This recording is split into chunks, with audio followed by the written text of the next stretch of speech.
Welcome to the Be a Smart Woman podcast. Everyone has their own story to tell, and you never know what impact your story might have on someone else's life. This is the foundation of the Be a Smart Woman movement. Our movement seeks to empower women through the sharing of their journeys with other women. Sometimes we don't even realize the lessons that our stories hold until we share them with others. I am Claire Faithful, founder of Be a Smart Woman. And it is my hope and dream that this podcast will illuminate personal lessons for you, the way listening to other women's stories has inspired me for years. We are so glad you are here. Let's enjoy this journey together.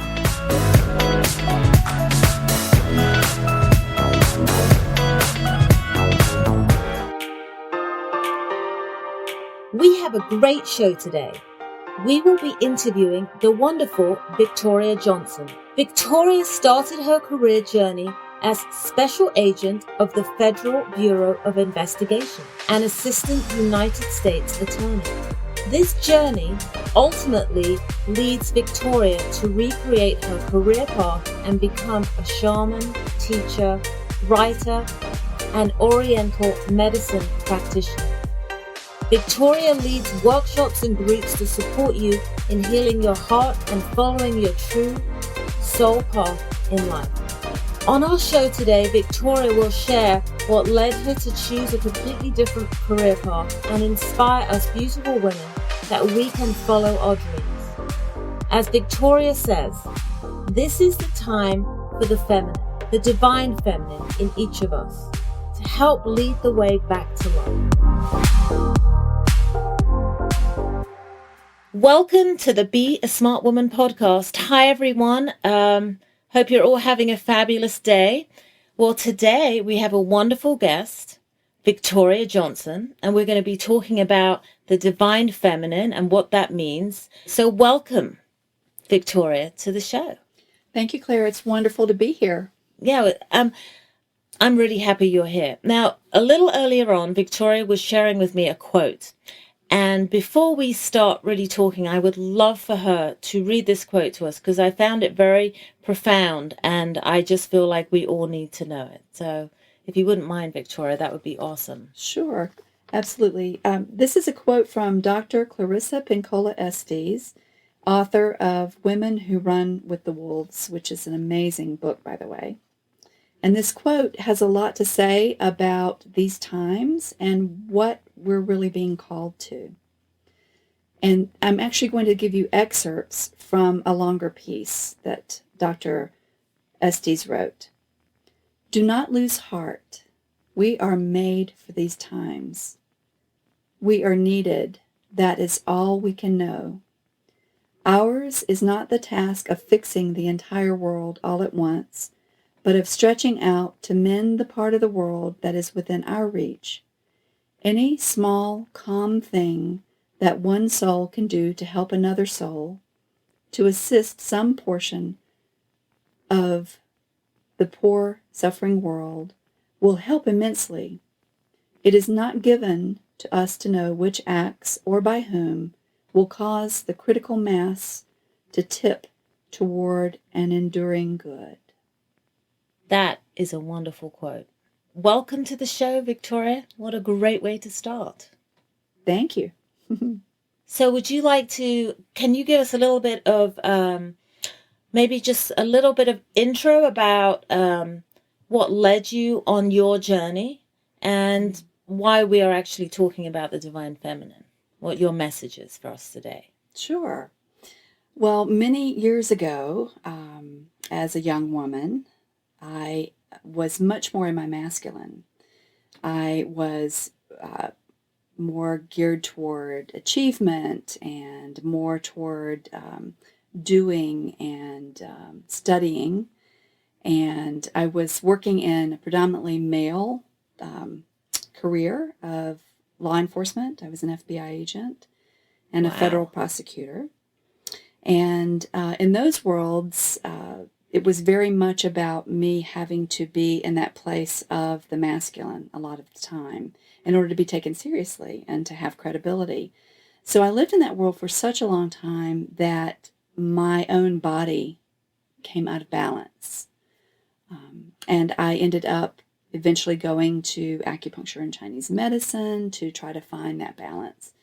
And when that started, I realized that there was a part of my life that I really wasn't allowing to express itself. And it was much more of that feminine place of receiving and being nurtured and nurturing and allowing more of my heart to show and to be in a place of being and loving and being more with my vulnerability. Oh my God, I like that. Loving vulnerability. Mm-hmm. I love that. So within that journey, a lot of things changed in my life. It was clear that I needed to step back, to take care of myself, to find out more about who I was as a person. And the acupuncture and Chinese medicine really helped me to discover that. And I ended up studying that Chinese medicine and acupuncture. And that totally took me on a different life. It opened up so many new doors to me. And I realized this divine feminine is an aspect that we all have. A lot of times we subjugate her. Men have this, women have this, and we put her away because of the pace of our lives, because of our work, because of our family duties.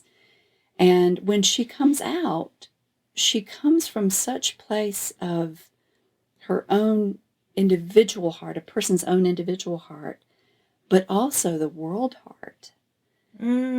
So you're talking about this, from what I'm understanding, what you're saying is that we as women, we have all these responsibilities in life that we sort of like innately just do, like taking care of our children, taking care of our husbands, the house, the shopping, the laundry, maybe the career that we also have and the different people that entails. But this is really about getting in touch with who we really are. Absolutely. As a woman, like yes, as a woman and as that feminine aspect of ourselves, right, which men also have. But with women, I think it's much more likely that we put that part aside, and we're all about the doing instead of the allowing the universe to come to us, allowing our lives to blossom, allowing and trusting in the universe. So this part is just incredibly healing. It's healing for us, and it's healing for the planet as well. Right. So how do we, as women, really get in touch with that? Like, what's the word? Not all the things that we do that are part of being a woman, but maybe what is our real message here in the world as individually as women? Because I'm figuring that each woman has a unique gift. So how do we discover that? Right. Well, it's wonderful to first be able to take time away to ask ourselves, to ask our partners, to let them know that we need this time away so that we can discover who we are again. Our roles, all of the roles that we have of mother and wife and caretaker and career person, all of these roles all have destiny lines. They all have an outcome, and when we are plugged into all of those, our energy is going into all of those outlets. So the first thing is really about deciding that we need to unplug, that we need to take time for ourselves, that women need to have that room of their own, as Virginia Woolf would say. We need to have that space, and we are all the better for it when we take that time away, whether it's meditation or journaling or workshops or yoga, just really being able to allow ourselves to have that time where we can just be right in our day. And I think from what I feel is that there's probably a lot of women that say that sounds like a really great idea, but I'm so busy. I mean, how do I do that? What do I need to do in order to take that time? Like, is that time 30 minutes a day, or is it just a little, where I take a couple of hours a week and I say, okay, right now this is mommy time, or this is my time, or... Well, yeah, that's a great question. We are busy. We do have full lives, and everyone has those places where we feel like we can't take that time for ourselves. So even if it's just taking a few minutes a day to go sit on a meditation cushion, to breathe, to go back to our breath and to center ourselves, to come back to ourselves and just be with our breath. That is an incredible way to begin to allow ourselves to take more time and more measure. I don't remember who said it, but it's been attributed to one of the Buddhist priests, and I don't remember who it is, that if you're busy, how does it go?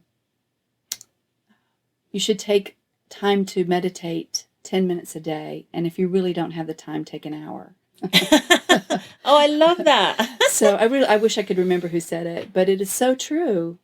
We gain so much from taking that time for ourselves, even if it's a bath, shutting the door and setting up supports for everyone else so that we can go shut the door and take a bath and be in the place of the water, being back with that energy of the water and time to ourselves.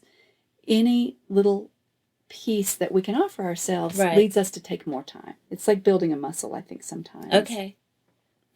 It's wonderful to be able to take time away for a meditation retreat or a workshop so that we can start to understand, when we see how much the roles drain our energy and how we're plugging into all these circuits where we're being drained and we're not taking in energy back to feed ourselves, we can really understand how much more we need to do. We can go back to our lives and, say, I need to rearrange my life so that I can fit myself into it. Right, and it sounds to me like it's a really important thing for our times right now, because from every time I'm turning on the TV, or if I quickly glance the news, I don't watch the news a lot, but when I do see a little bit of it, one of the things I keep hearing being spoken is that everyone's very stressed, everyone's overloaded, and so it sounds to me like this is a really good time to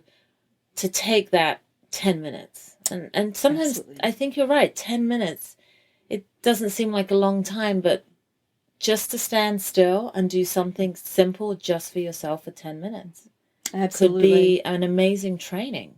I really true. like that way of looking at it, that it's not just, people say, oh, you need to meditate or you need to do this, but sometimes we just need to start somewhere.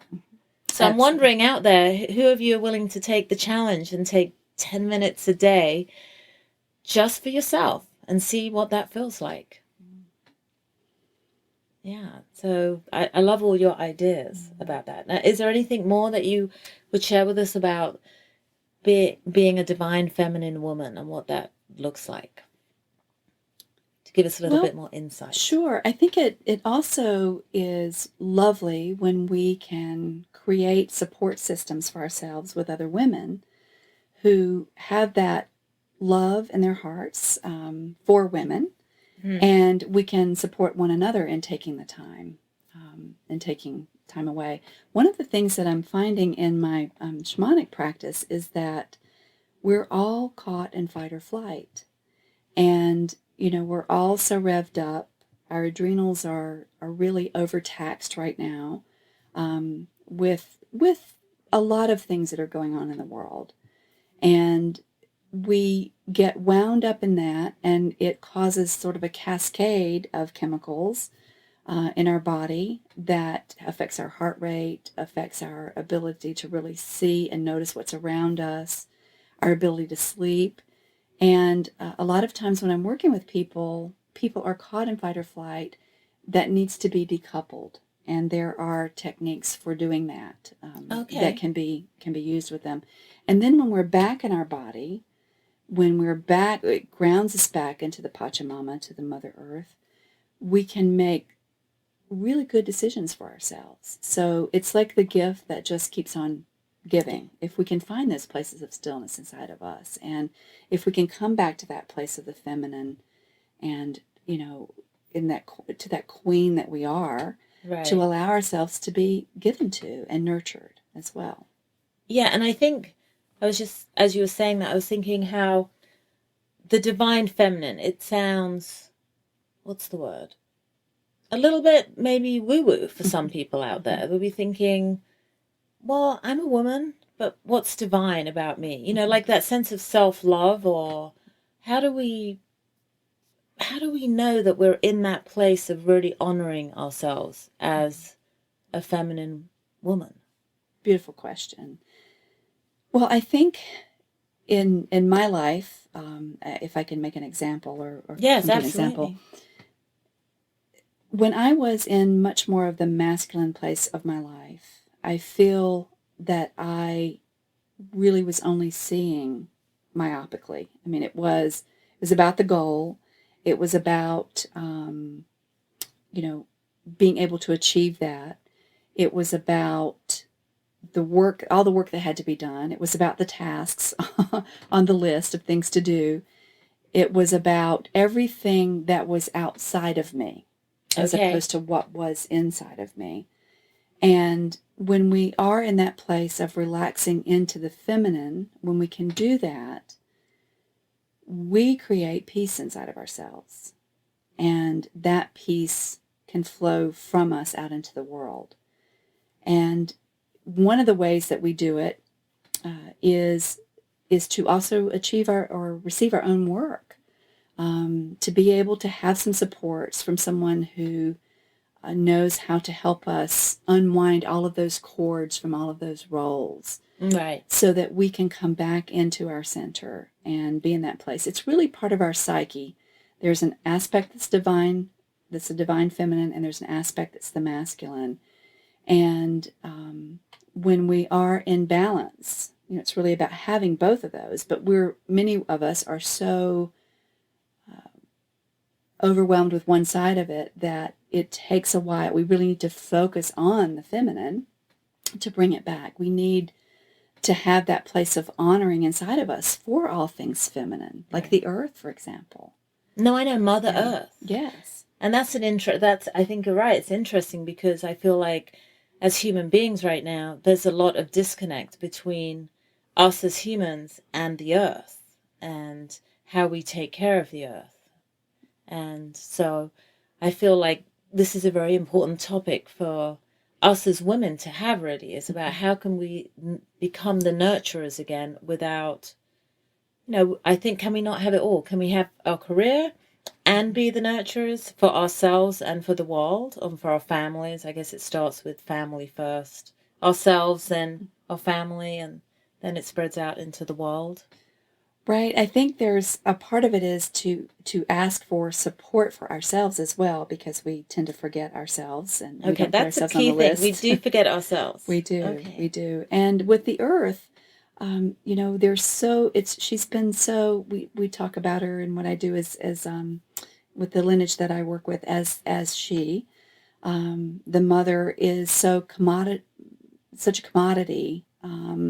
We see her as how to make use of her resources, and how to get from her, and how to own land instead of how to steward land. And one of the ways in which the divine feminine comes back into play is to honor that feminine in the earth so deeply, to offer her gratitude, to offer her ceremonies, Mm. to be just connected to her belly to belly again, so that we always know how to honor her and how to remember her as the first mother that we've had, and the always mother, the mother that's always with us, even if we have lost our maternal, our mother.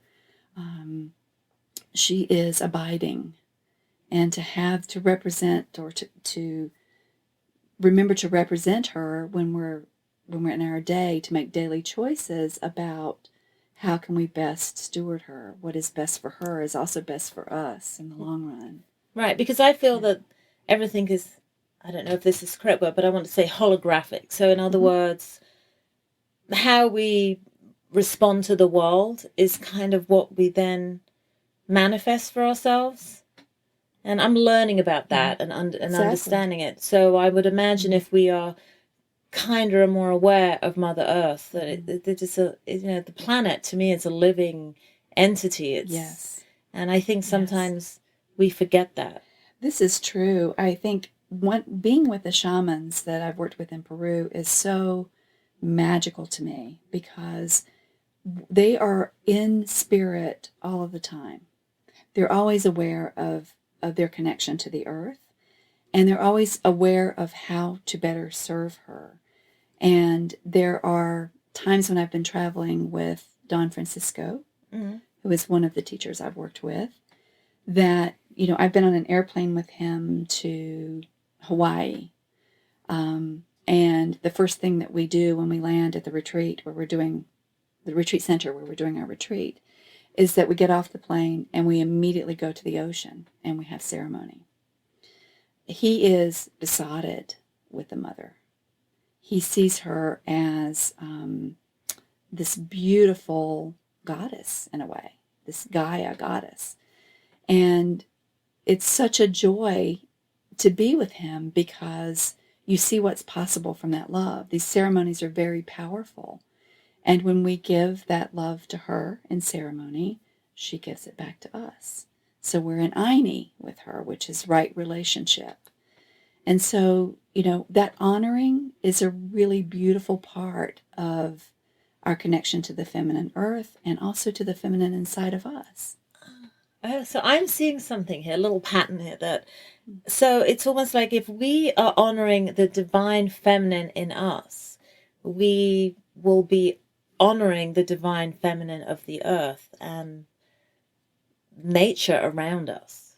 Yes. So it's sort of like it sort of kind of goes in hand. Yes, and the opposite is true. The opposite. When we honor her, we're really honoring ourselves as well. And I guess I've always had a dream that all women will just, even though we're all completely unique and all completely wonderfully different, that we will all one day come together in this knowing of that divine feminine and hold each other, even though we're all completely, totally, beautifully unique. And maybe we don't always agree or understand what another woman is believing or understanding, but that we could maybe just accept each other fully. Yes. I think that would be very powerful in the world. That would be powerful, and it would reverberate across the planet. It really would. I feel so strongly that, that those circles of women that we were talking about earlier are so important in that because we are that mirror for one another. We do hold that for one another. And in honoring each other's differences and each other's incredible gift that we all have that special gift and that special purpose that we want to bring forth in the world and to really encourage one another to stand in that, to make a place for ourselves, to stand in that power, to stand in that beauty and that love, is amazing. And for one woman to acknowledge another woman's beauty and power and gift in the world is tremendously healing for everyone in that interaction, the people who observe it, the people who are there. It's, we are each other's sisters of the heart. And I feel like so many more women are really understanding that and living into that beautiful dream that we can create together. And what you're doing with your amazing podcast is just bringing us back to our heart, which is where the most amazing healing happens. Yeah, and thank you for saying that, because I think that we were talking about the divine feminine. I was thinking, as we've been talking about the life I've led and how, I had a career in the film business and traveled all around the world, and then I became a mother, and I was like, okay, I don't want to I'm not working anymore. I have to work on this little baby. Oh my God, I have to be a mommy. and what that entailed, and learning all these aspects, because I knew that when I was holding my daughter in my arms, I went, oops, I'm in big trouble. Like, I better go and do some work on myself, learn who I am, because otherwise, oh, I might be a scary mummy. It was the first concept I had that we really do have to take a look at ourselves as women. Absolutely. Like, I remember that you the remember same that? place with my son. It's like, oh my God. Yeah, it's like they hear this little life, and all of a Yes. sudden we're responsible for that Mm-hmm. life's well-being until they grow up and they leave. And then hopefully, if I feel like if we've done a good job, they are happy, young, beautiful souls on the planet out there now finding their bliss and their path. Yes, yes. But And they're such amazing teachers, aren't they? And they call oh us to yeah, ourselves. They call us to our best selves. And I agree with you. I think that certainly in my case also was just a huge place where my son really called me to this. Life was incredibly busy as an attorney, and I was working hours and hours every week um, doing appellate briefs. I was an appellate lawyer in the U.S. Attorney's Office, and I can remember so many nights of writing briefs all night and not having anything left to give to this amazing child that my husband and I loved with everything. wow. And getting up in the morning and starting all over again and wondering, this is no longer the prelude to when my life begins. This is my life. And is this the life I really want to create with this amazing child?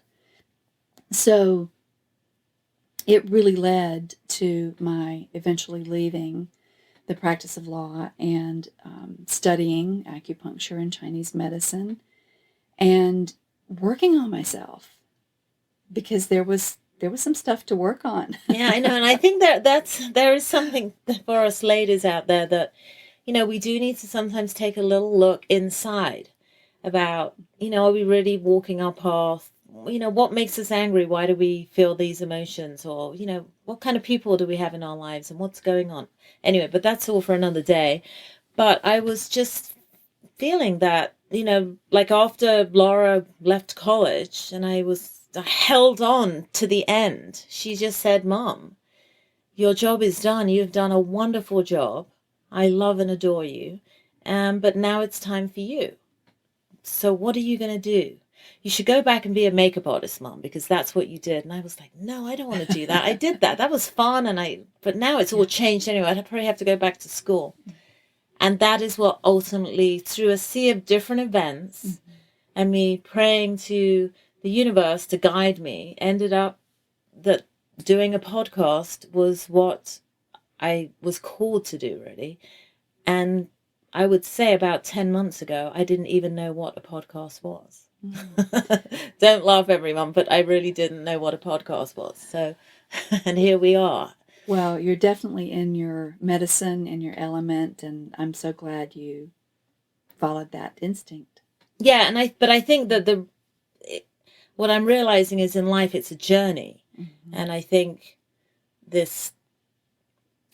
divine feminine in all of us, and I think that energy in us, it can change. It's not like we're on a train and we're just going down the track. That sometimes you suddenly stop, get off the train and get on another one, you make a right turn, or we can constantly keep moving. We don't have to stay on the same track for the whole of our lives if we don't want to. It's like a good thing to me, because I love your story of how you were an attorney, and then you were a mother, and then an acupuncturist and Chinese herbal doctor. I mean, I find that that's such from one to the other, and what amazing extremes of difference.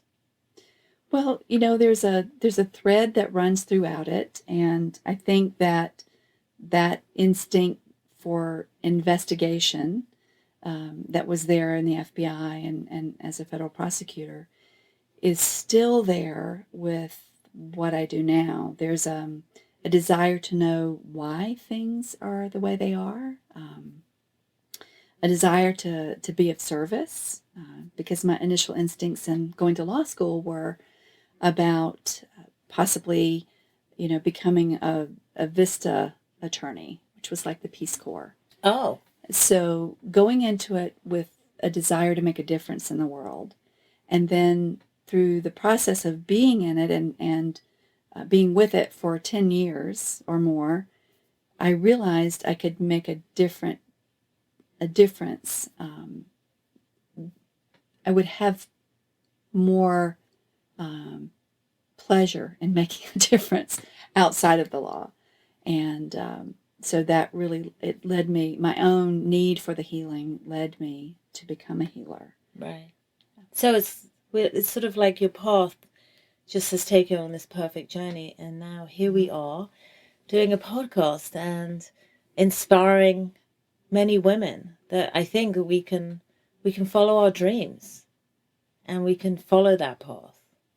Yes. And, if I had one thing to say to your audience today, to the women in your audience, I would say, really believe in yourself. Take time to nurture yourself and to nurture your dreams while you're nurturing everyone else. You're beautiful, you're powerful, and you have this incredible destiny and this incredible purpose that is yours alone, that doesn't necessarily involve your family or doesn't necessarily show up in the way that you might think it would. And I would just encourage you to really honor and love yourself, because we all benefit when you do that. Wow. Well, that is a great way to end our show today. Thank you so much, Victoria, for coming and sharing a little piece of your wisdom. And I hope you'll come back on our show again, and because I know Victoria Johnson has lots of wonderful wisdom to share with us all. Anyway, thank you everyone for listening to the show. See you next time. Thank you so much, Victoria Johnson, for coming on the Be a Smart Woman show today and sharing your journey with us that led you to follow your soul's path and support other women in discovering theirs. If you would like to find out more about Victoria or schedule an appointment with her, you can go to her website, condojourney.com, and that is www.condojourney.com.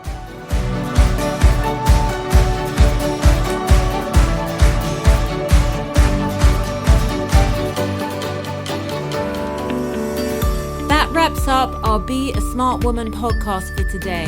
I hope that you discovered something about yourself during today's podcast, as I truly believe we can learn something from everyone we meet. If you like what you heard today, I invite you to subscribe and leave a review. We'd love to have you in our Be a Smart Woman family. You can also follow and like us on Facebook, Instagram, and Twitter. If you've got questions or think you have a story to share, you can find our contact information at beasmartwoman.com. Thank you for listening, and see you next time.